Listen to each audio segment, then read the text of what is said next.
Hey there, it's Walt. I'm coming to you from our secret headquarters here on the 52nd parallel. It's a fairly nice day right now, but when I got up this morning, it wasn't. It was dark, and it was cold, and it was miserable. And I didn't want to go out for a run.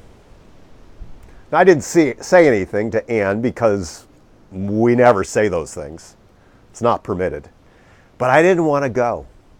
I was telling myself that I've been working hard. We've got a big launch that we're pushing out. We've got a lot of end of the year stuff going on, a lot of clients to serve.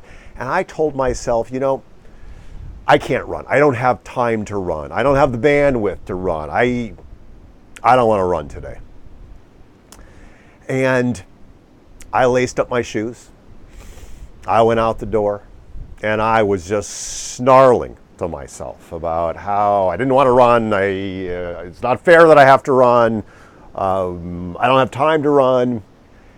And by the time I got to the top of my driveway, the air started to fill my lungs, and I got about a kilometer out onto the run, and I just was feeling so good in my body again. And I realized in that moment that what I needed most then was to get out to run.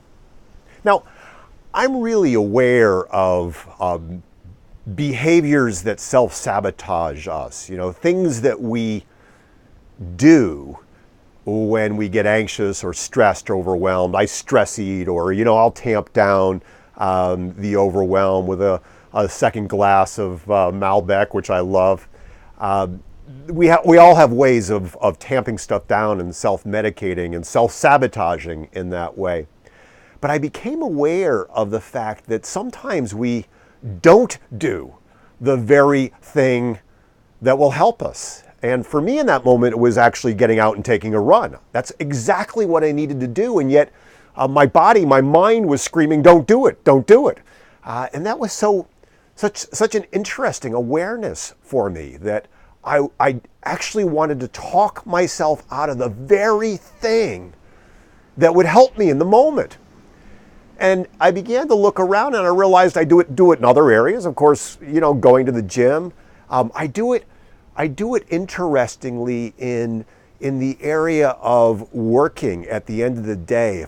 If I've been deeply in the work, and I know that the best thing for me to do at that moment would be to step away from the laptop, to step away from the phone, to take a little downtime to read or write or reflect. I keep on going and just stay in it rather than doing the very thing in that moment which would serve me better.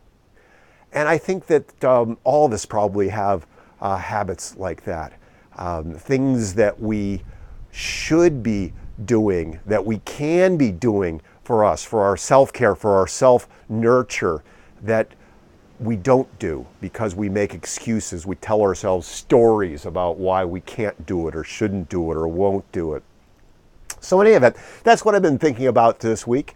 And I invite you to think about those places too, where perhaps there are things that you can do for yourself, the very things that you can do for yourself that will bring you rest and peace and joy and help you renew so that you can go back out and do the important work that you have to do in the world. So scroll down, leave a comment, tell me what you want to do that will take care of you and make it a great rest of the day and a great rest of the week. Talk soon.